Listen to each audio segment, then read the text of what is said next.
নমস্কার, কেমন আছেন সবাই? আমি দেবাঞ্জিতা। তো আজকে বৃহস্পতিবার, গুরুবার, গাজর, আলু, ফুলকপি, মটরশুঁটি, টমেটো দিয়ে পনির দিয়ে একটা নিরামিষ সবজি রান্না করব। জানেন তো, আমি ছোটোর থেকে দেখে আসছি আমাদের বাড়িতে প্রত্যেক বৃহস্পতিবারে লক্ষ্মী পূজা হয়। পুরো সপ্তাহ তুমি মাছ মাংস যাই খাও না কেন, বৃহস্পতিবারে তোমাকে নিরামিষ খেতেই হবে। আর আমরাও অভ্যস্ত হয়ে গিয়েছিলাম।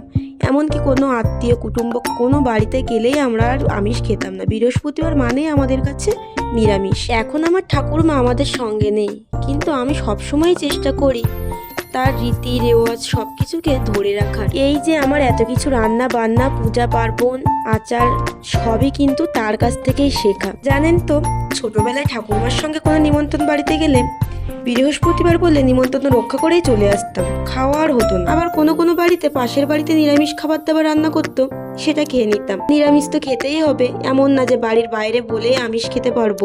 আমাদের বান্ধবীদের মধ্যে আমরা দুটো বান্ধবী নিরামিষ খেতাম বৃহস্পতিবার করে। আমাদের দুজনকে কেউ কোনোদিন জোর করে আমিষ খাওয়াতেই পারতো না। ইরে বান্ধবী, এখনো গুরুবার মানিস তো? গল্প করতে করতে আমার ফুলকপি পনির আলু একদম কিন্তু হয়ে গেছে।